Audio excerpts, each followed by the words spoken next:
Hello everyone, welcome to Indo park family. आज का जो लेक्चर है वो वही वर्क पे, जो पिछला लेक्चर है उसकी कंटिन्यूटी है।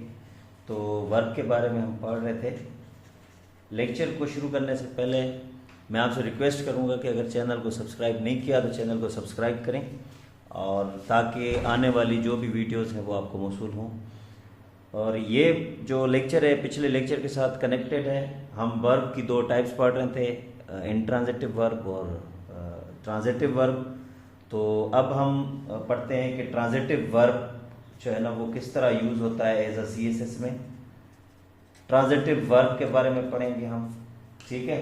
ट्रांजिटिव वर्ब जो है वो उसमें ऑब्जेक्ट की ज़रूरत पड़ती है, ठीक है। ऑब्जेक्ट की नीड ऑफ ऑब्जेक्ट, यानी इसमें काम खुद मुकम्मल नहीं होता।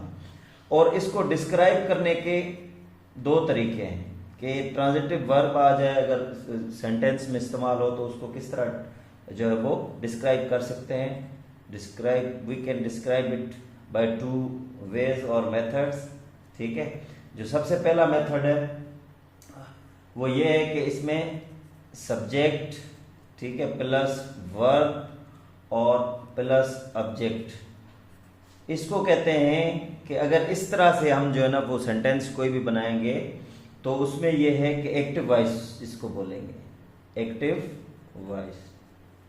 अगर इसी को यानी ट्रांजिटिव वर्ब को हम दूसरे सेंस में डिस्क्राइब करें दूसरे तरीके से, तो उसमें हम ये करेंगे कि ऑब्जेक्ट को शुरू में लाएंगे और प्लस उसके बाद जो है हम वर्ब को लाएंगे, ठीक है। ऑब्जेक्ट और प्लस वर्ब को लाएंगे तो इसको क्या बोलते हैं, पैसिव वॉइस। अब हमें ये तरीका तो पता होता है कि एक्टिव वॉइस और पैसिव वॉइस किस तरह बनाना है, लेकिन ये हमें कंफर्म नहीं होता कि किस तरह इसको जो है वो यूज होता है, ठीक है। सब्जेक्ट, जहां पे हमें सब्जेक्ट पे एम्फेसिस करना हो, एम्फिसाइज करना हो, ठीक है, जोर देना हो इस पे, तो वहां पे हम जो है वो एक्टिव वॉइस यूज करते हैं। और जहां पे ऑब्जेक्ट पे फोकस करना हो, एम्फिसाइज करना हो, एम्फेसिस करना हो, तो वहां पे हम जो है वो पैसिव वॉइस यूज करते होते हैं। पैसिव वॉइस किसको कहते हैं, यानी पैसिव वॉइस की अगर डेफिनेशन हो तो वो क्या करेंगे कि what action is being done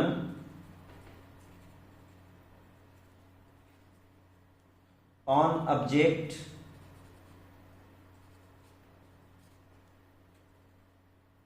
is a passive sentence. कोई भी काम ऑब्जेक्ट पे हो, यानी कोई काम हो रहा हो ऑब्जेक्ट पे, तो उस सेंस में अगर हम सेंटेंस बनाएंगे तो उसको पैसिव कहते हैं। अब पैसिव वॉइस जो है वो किस तरह लिखेंगे, पैसिव वॉइस। पैसिव वॉइस का जो फार्मूला होगा उसको किस तरह बनाएंगे किसी भी सेंटेंस को पैसिव। तो पहले तो ये लाजमी होना चाहिए कि वो वर्ब जो है वो ट्रांजिटिव वर्ब होना चाहिए। वर्ब क्या होना चाहिए, ट्रांजिटिव वर्ब होना चाहिए। पहले लेक्चर में बता चुका हूं ट्रांजिटिव और इंट्रांजिटिव वर्ब क्या होता है। और दूसरा जो इसका स्ट्रक्चर बनेगा वो ये बनेगा कि बी की फॉर्म प्लस हमेशा थर्ड फॉर्म। कोई भी टेंस होगा पैसिव वॉइस में हमेशा third form of verb use होगा,